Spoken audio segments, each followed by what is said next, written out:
Welcome to the channel, King Lizard's Game Lounge and vlog number 7. It's been an absolute eternity since I did my last video. I think it was October, so huge apologies for that. Health just got the better of me, sadly.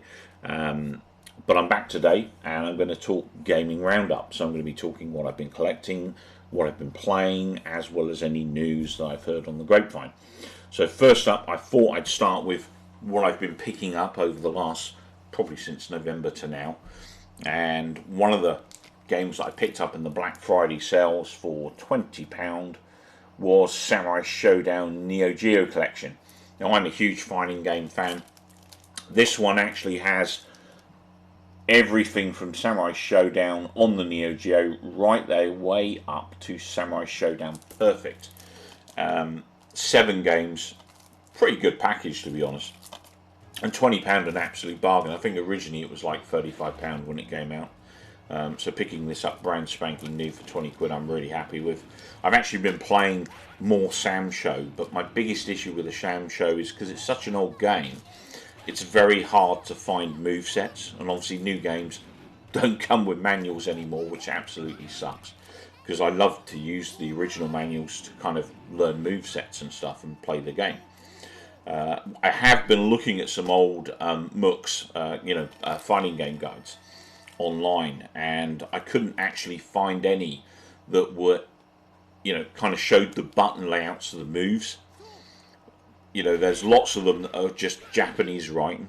I was looking at some very old versions of the guidebooks, and not one of them that I got samples back from the sellers had the actual, the digital outputs, the arrows with the buttons, and as a result it's just very hard for me to play these because I know I'm missing moves and stuff, and it makes it quite tough later on in the game to progress if you don't know everything about the game.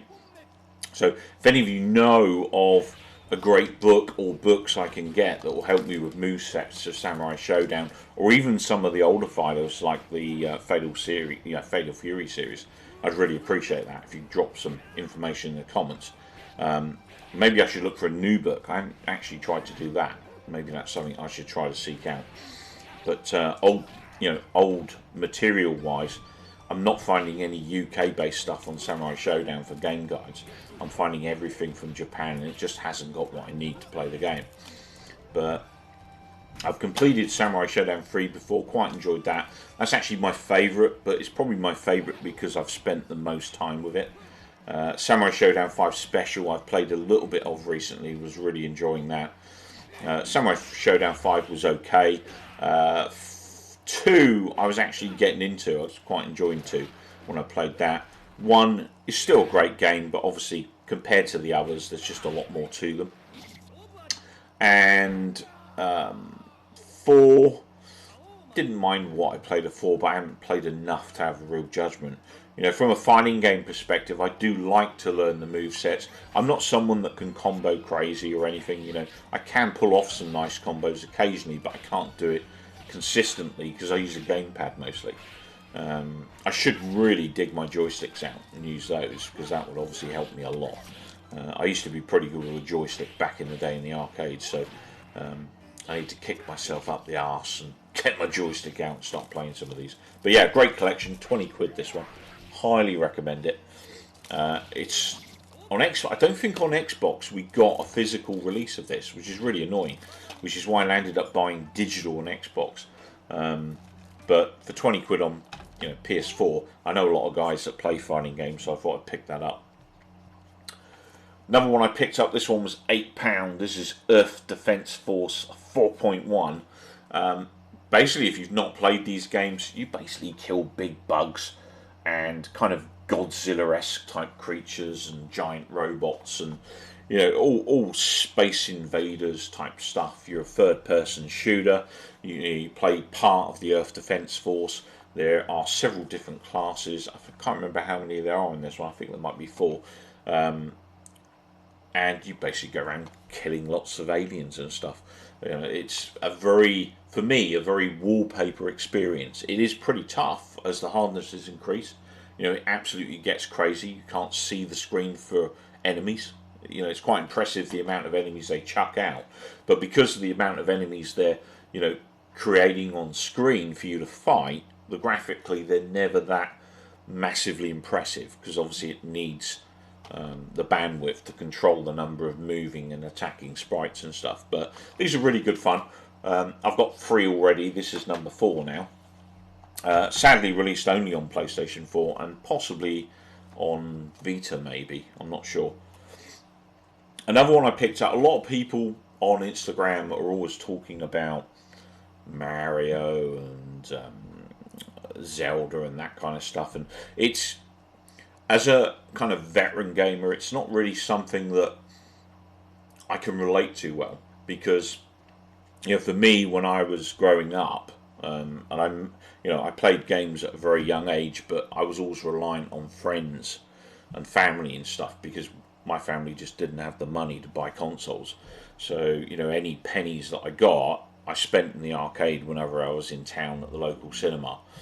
And when I got older, I went further afield to play arcades, because you don't have much in the way of where I am.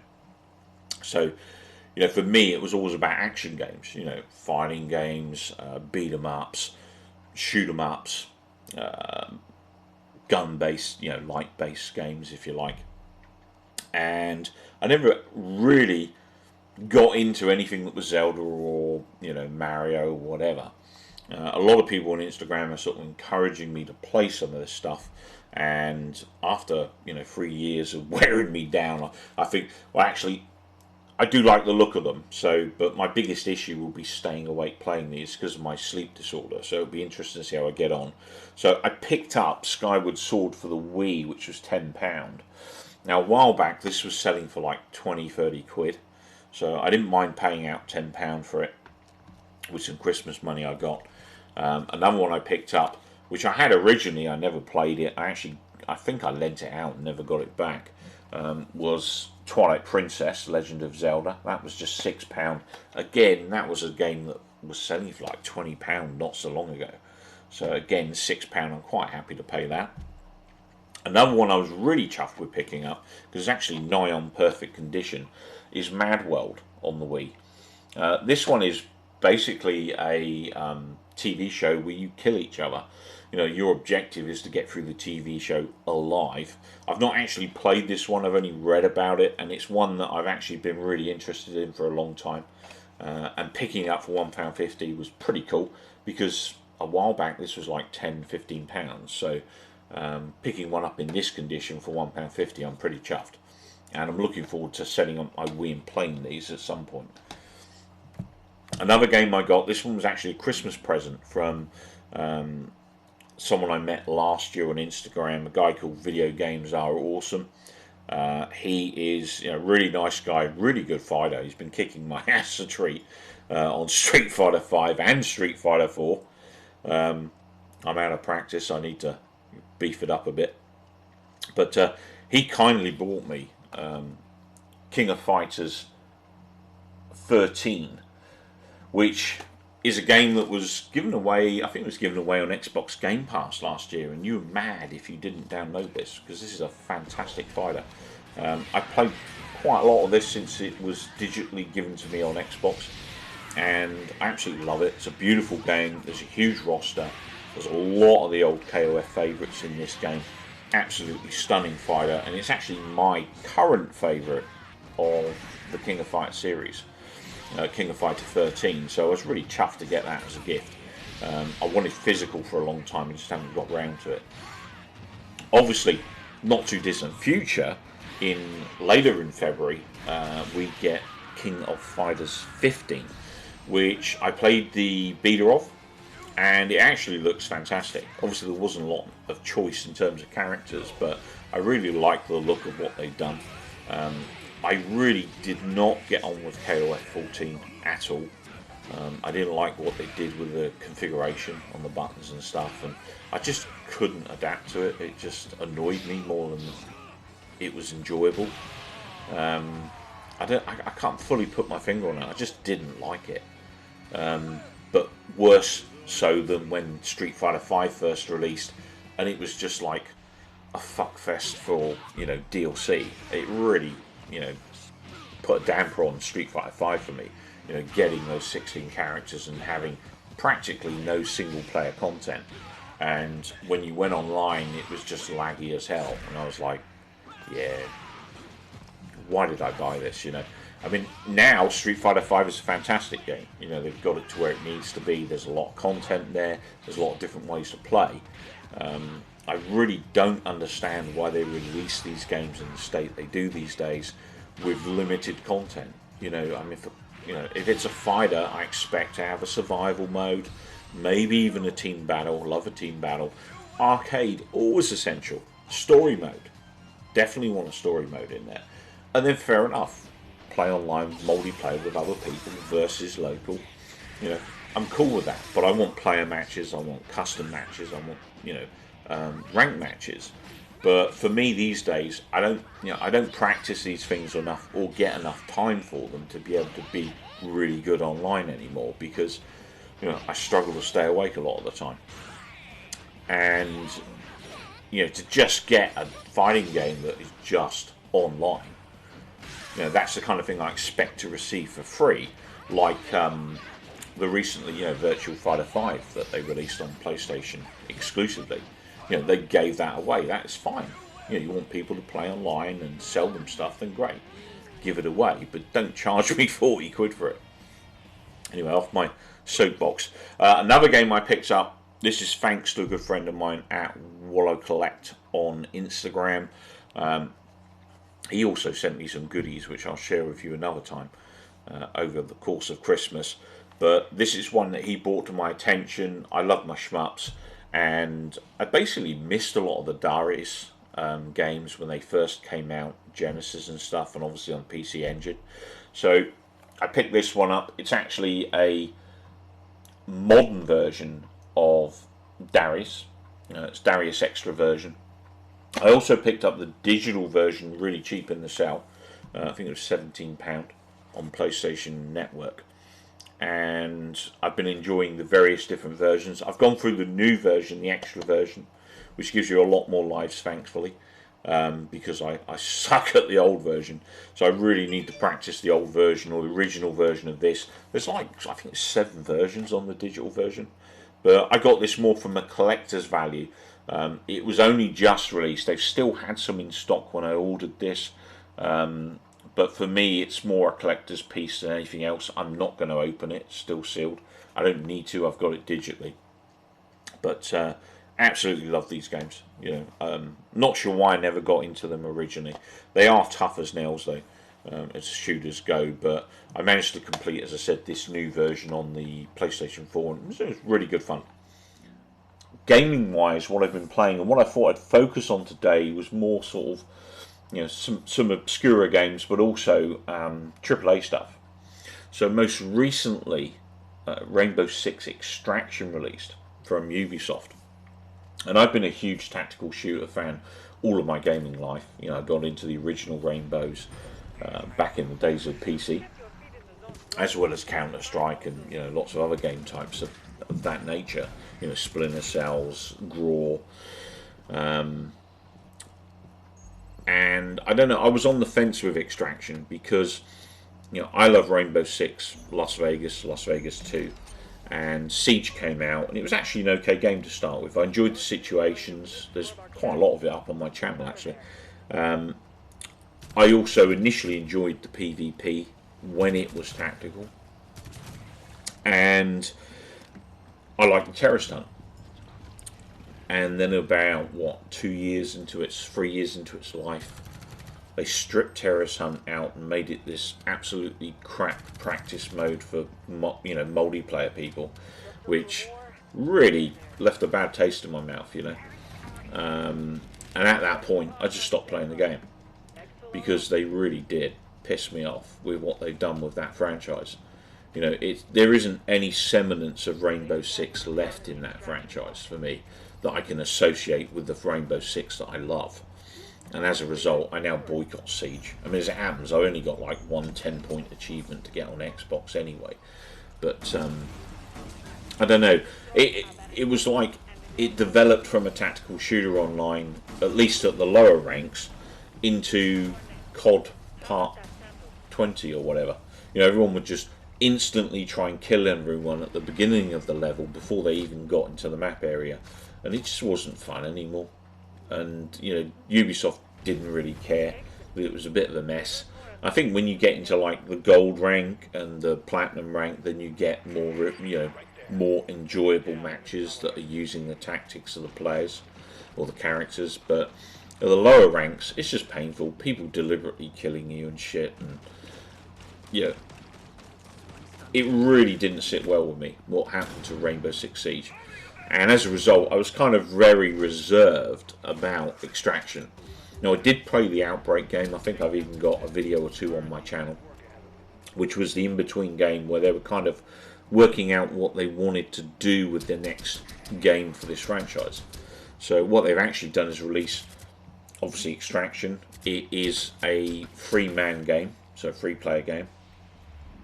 You are in a world where this parasite has basically taken over the Earth.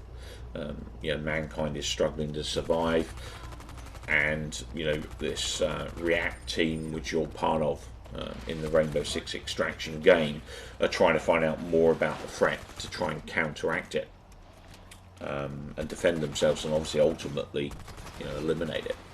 So you're basically going in groups with different types of missions. You get these scan missions where you have to stand on a certain area for a period of time, basically a control mission if you play Battle Point, that kind of thing. You get these missions where you've got to hunt down a particular type of AI and extract a sample from them. So you can't kill them, you've got to basically do a stealth takedown, take a sample. You've got these other types of missions where you're drawing an alien to the kind of extraction pad, if you like, so that they can get sample information from it. So it's kind of a, you know, lead the enemy to where you want it to go and trap it. You know, it's a variety of different missions. You've got missions where you have to collect data from nests, so it's very stealth orientated if you want to get through the level alive. You've also got missions where you destroy nest sites, which I'll put some clips up obviously as I talk about. So there's a reasonable variety of different missions. Initially it's a tough as hell game. You know, it really is tough, and you start to think, this is too hard. It really is bloody difficult, and it's not much in the way of fun, because when you get injured, your operator basically takes the damage that he leaves with. So let's say, for instance, you damage and you've got 6 health out of 100, but you use medkits in the level. Those medkits don't count. You might leave with full health, but it only classes your health on your actual health without supplements. So when you leave the level, if you've got 6% health, that's all that guy's got when he goes back to base. And you heal him up by completing missions and getting HP in the form of XP to heal your squads back up. If you lose a squad member, someone goes down, they're basically missing in action, and the only way you get them back is to go back in and get them out. Solo, in terms of gameplay, some of these missions are pretty undoable. You know, getting your character back is a real tough deal solo. You can do it, I've done it, but it ain't a lot of fun. Doing scans, nest destruction, you know, they're all pretty tense stuff solo player. Again, you can do it, but you're going to have a lot of injured operatives, and you know, if you play it a lot, you might end up with a lot of them, you know, in injured state for a period of time. Obviously, as you progress in the game, you open up more operatives, which gives you a bit more to play with. And I don't know, initially it felt harsh. After playing it for a few hours, it's kind of getting easier as things go on, as you learn the different types of missions, how to approach them. The bottom line is, stealth is the order of the day. You know, doing things quietly and quickly. I actually favour Vigil as my favourite character because he can cloak, and when he cloaks, you can do simple things like the sampling or takedowns without too much hassle. It does get a bit time restrictive when you're doing that too much. You can run out of time in the level, and there are actually time limits. And it's similar to Gears of War's escape mode. If you haven't played Gears of War 5's escape mode, you basically have 1 to 2 to 3 sections. And in this case, you've got 3 sections, a different mission in every section, and you can extract at the first one if you get it completed, if you're injured and stuff, or you can go all the way through to the end and gamble getting all 3 missions done for more XP and obviously more recovery for your injured players. But it's, you know, it's an interesting concept. It's quite well done. You know, graphically it's nice. Gameplay wise it's pretty good. I haven't seen much in the way of any bugs in this game, so I'm actually quite impressed with this release for Ubisoft, one of their first games in a long time without major issues for me that I've played. But yeah, it's, you know, it's a tactical shooter. It's quite well done. It can be a bit samey in terms of mission types and stuff, but I'm sure they'll change that up as, you know, the game progresses and it, you know, it gets older. For me right now, I'd probably give it an 8 out of 10 for execution and stuff and playability and enjoyment.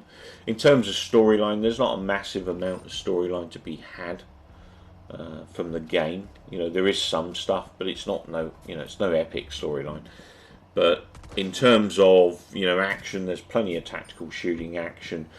Going in guns ho can be, you know, not a great experience. You can lose characters real quick. I'm actually just trawling through on the generic hardness, the first hardness, which is actually quite tough initially until you level up characters. I haven't even ventured onto the next hardness because a lot of my friends don't want to. So be interested to see what happens when I get to the next level of hardness, which is cautious. But yeah, quite enjoying Rainbow Six Extraction.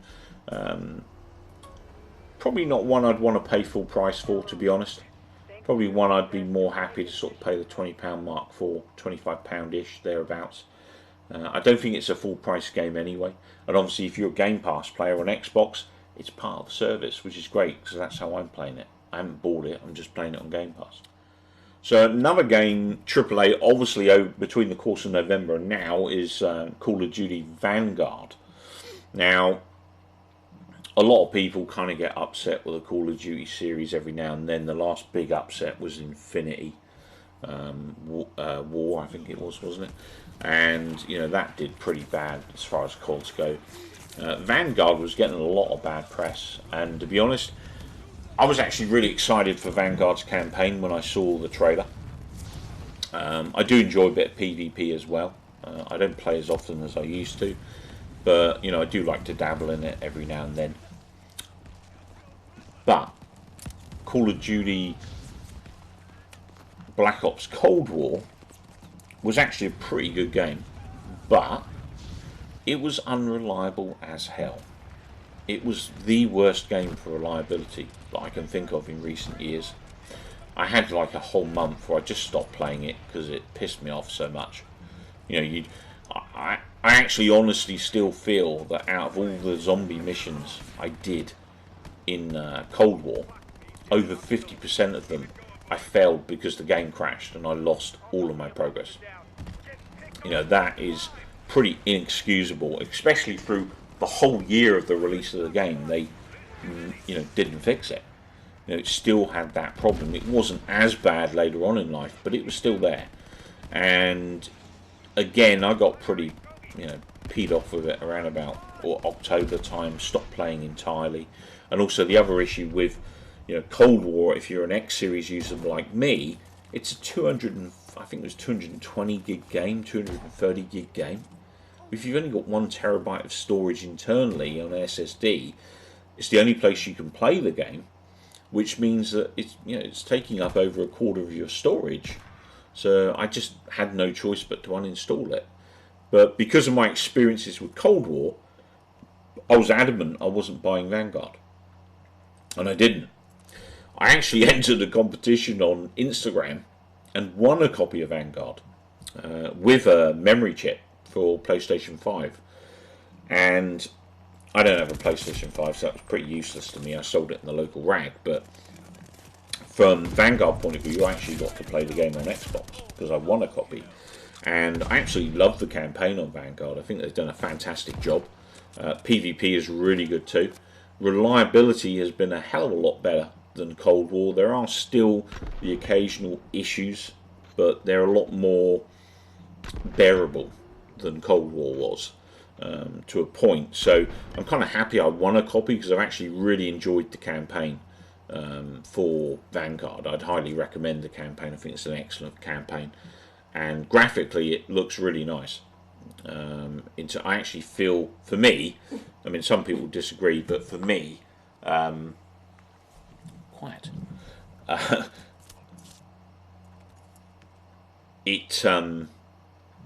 think it looks fantastic. For me, it feels like one of the first kind of 4K experiences on the Xbox X Series. I feel a lot of games that are coming out on X Series, I don't feel like the console's getting used at the moment in terms of its capabilities. So, for me, Vanguard was one of those games where I feel like it actually was, a nice release. It felt like it was using the hardware and stuff. So yeah, I quite enjoyed Vanguard. For me, I'd give that probably an 8 out of 10. Zombies is a lot slower in Vanguard. It's quite a weird system. You've kind of got a hub system, and you open up these portals and you go in and do missions like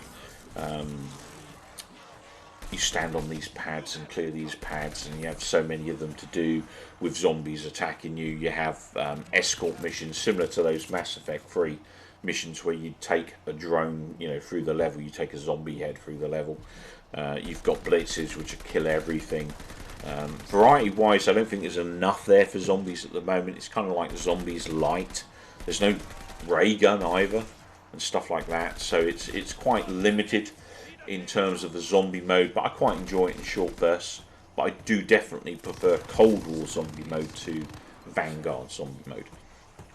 But this noisy chap down here was interrupting me. Okay. So this is Indy, my boy. He's getting a bit lively down there, aren't you, Mush? So I'll put him back down there. So if you heard what was going on, that was just him mucking about in the background. Another game I've spent some time with over probably the last year is Xeno Crisis. Now, Xeno Crisis is a modern game come retro. It's one of these titles that they developed. I think it came out, I might be wrong, I think it's around 2018, I want to say, maybe 2017. They released Xeno Crisis, but they developed it for Mega Drive and they developed it for Dreamcast. Obviously PC, and it made its way to Xbox Game Pass. And it was a game I'd seen shared on Instagram, and obviously thanks to Game Pass I got to play it. It's sadly leaving Game Pass very soon, and possibly might be gone by the time my video hits the channel. But Xeno Crisis is basically a top-down twin-stick shooter. You're fighting aliens. It's got a very, it's very reminiscent of the old Bitmap Brothers games, the look of it. It looks fantastic as a 16-bit experience and shooter. I absolutely love this game, and it's one of the best indie games I've played in a long time. And it's just, really cool to see, developers making games for some of the old consoles still. It's pretty pricey, sadly. I actually want a physical of this, but on Dreamcast it's selling for like 70 plus at the moment. And on Mega Drive it can go up to 150. I actually missed out on an original for just over £30 the other day, which I was gutted because I really did want it. But the majority of the time the original release is selling for around about 120 plus on Mega Drive, and that's ultimately the one I'd like. But absolutely fantastic little twin stick shooter this, and one I'd highly recommend, one I'll definitely try and get physical at some point. Gaming news wise, Microsoft obviously made a bit of an announcement that they were going to be focusing on one of their proprietary franchises, and I'm praying that it's Gears of War, because Gears, the original Gears of War, we've got Ultimate, which is great, but I'd love to see it, definitely Gears of War 2 get some treatment, and Gears of War 3 get some treatment, bring it up to date, as well as Judgment. A lot of people didn't like Judgment. I didn't think it was anywhere near as bad as people said it was. I was disappointed with the Horde mode, to be honest. It's kind of okay, but it's my least favourite. Doesn't mean I dislike it, but it's my least favourite out of the series. But yeah, hopefully we're going to get a Gears of War remaster, or some series of Gears of War remasters, bringing them into the 4K realm. Let's hope so.